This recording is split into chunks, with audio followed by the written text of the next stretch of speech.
So that it would wrap all the way Oh, around white here. marble would be lovely. And very expensive. Is that pot roast I smell? I remember how much you liked it last time. Oh, good. Oh, stop fussing, Pamela. But Eric wants our opinion. No, I think he's just being polite. No, this is a huge undertaking. I would like as many opinions as I can get. All right, here's mine. I think if you use marble as a design motif in every store, it'll be very expensive. This doesn't look like cream. Well, that's because it's milk, Mother. Eric and Stephanie don't take cream. We'll put it on the shopping list. The only shopping list you should have, Mother, is a condominium of your own. Pam, what do you think? Look at this here. Huh? Sure, it'll be beautiful. But Marble's really hard to clean. Red wine stains it, coffee stains it. You can put a sealer on it, but then people might slip and fall. What about the place you saw today, Mother? Why do you keep changing the subject? Mother, tell Stephanie that you told the agent you weren't feeling well. You mean you didn't even go and look at it? I could tell from the brochure that Brochure? What brochure? Is there a brochure? Is it in the guest house? look, dinner's almost ready. That's all right. Pot roast is better the longer it cooks. Let's go.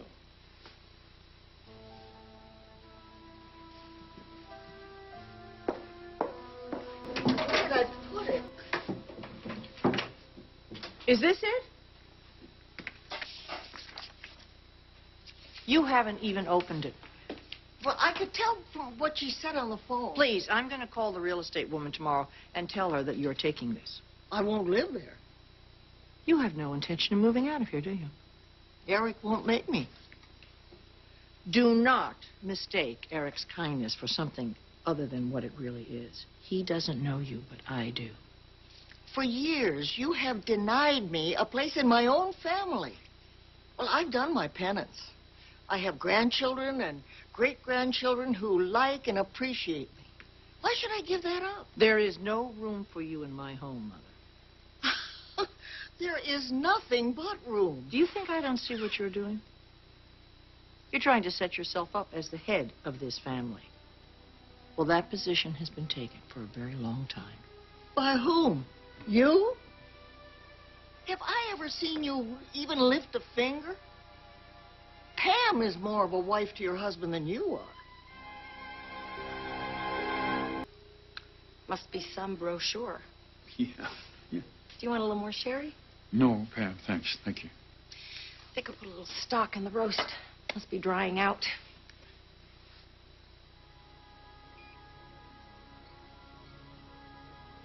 You're worried. Oh, Pam, it all looks so simple and manageable here. But it's gigantic, this whole thing that we're doing. And I begged and I cajoled and I pleaded until I finally talked everybody into putting everything into this retail thing of ours. And now, why do I suddenly want somebody to talk me out of it? Because you have jitters. That is so normal. How do you think I felt when you asked me to move to L.A.? But you're doing the right thing. I know it. Just isn't necessarily easy. Thank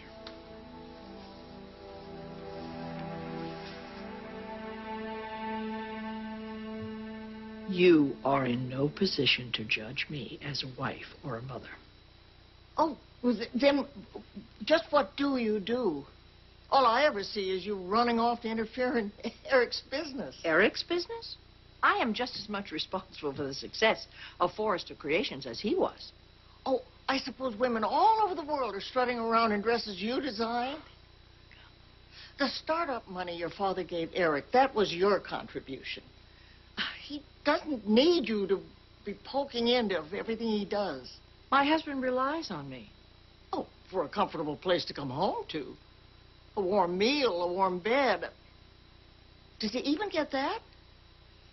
Problems in a marriage often begin in the bedroom. You don't know anything about my marriage, any more than you really know anything about me, Mother.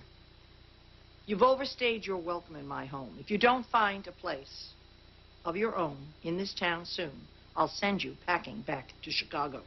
Eric won't let you. My husband doesn't tell me what to do. Then that's his only fault that I can see. If he'd take a firmer hand with you, if he were more like your father... think you'd better pack.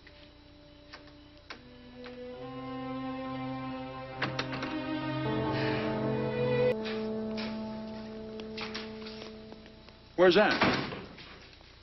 Eric, I hope you have not been complaining about me to my mother. What? Well, she seems to think that she knows everything that's going on between us. What are you talking about? Our marriage. Look, I'm not happy about this. I really want my mother to go back to Chicago. And if Pam were to decide to go back with her or stay here, that would be up to her. That's not going to happen. Anne is taking advantage of you. You know, Santa Monica's too windy, Hancock Park is too dark at night. Nothing is ever going to satisfy my mother. Then maybe she should stay on in the guest house. Wow, wait a minute. I thought the whole idea was that Pam wouldn't have to take care of her. Pamela is happy. She can come and go as she pleases. And I think it would be bad for her if she couldn't stay in contact with your mother a little bit, day after day. Now, look, I know Anne likes to play the Dowager Empress, but the fact is she's very, very dependent. Maybe this is the best arrangement, right here. I do not want my mother here. Nobody's making you completely responsible for your mother. You can keep ignoring her 23 and a half hours She a is day. a contentious personality, Eric. She's controlling. She lies. She disagrees with you just for the sake of disagreeing. Well, Oh. Oh, I see. That's what you think about me. look, this is a very difficult time.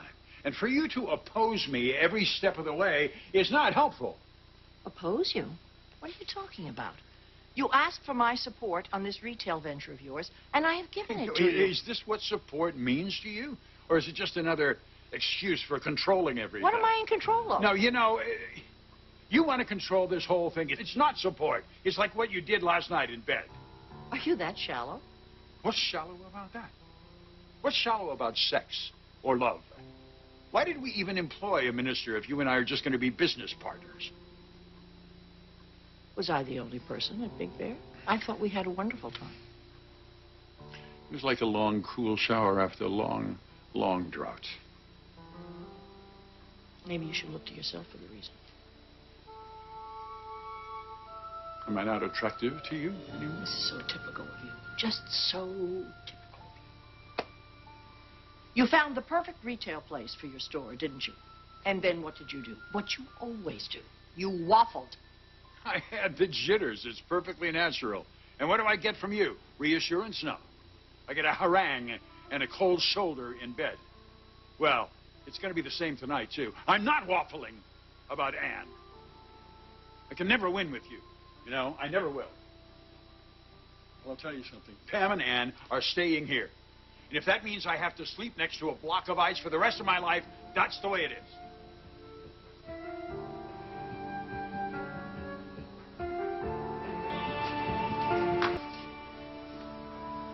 Where are you going? Like Pam said, dinner's almost ready. Well, everyone else is working because there are decisions that have to be made. So one of us has to be there to make the decision. This is how it is, Eric, or haven't you figured it out? All right, what is it? This is how we operate. You build castles in the air, and I do the brick and the mortar. I am not a wifey wife. I never have been. I can't be and be the foreman at the same time. I don't recall ever asking you to do that. That would have been too direct of you, Eric. You're Mr. Passive Aggressive. You just throw a dozen balls in the air, and you expect someone to juggle them for you. Me. Well, that being the case, I can't turn on a dime and become the sex kitten. Not even Brooke was that fast on her feet. That must be Eric.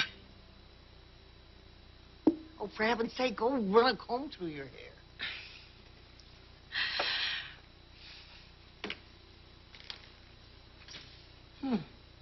Stephanie going to her car.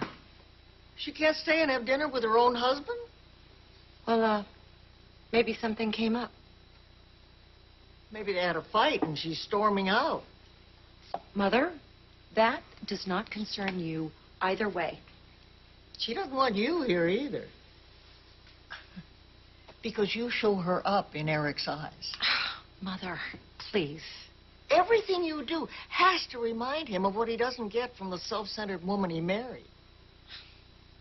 Maybe we should go back to Chicago. Is that what you want, Pammy?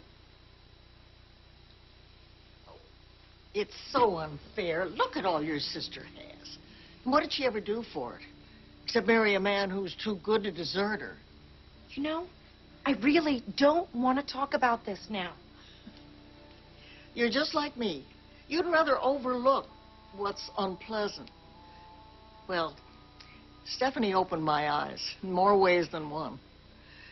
It's a terrible thing to say, especially when I know I'm partly to blame. But she's a damaged person. I love her dearly. And I suffered all those years I had to live without her. But the person who's got it worse is the man who has to live with her. Eric is a fine man, don't you think? Yes, I do. He deserves better. He deserves someone more like you.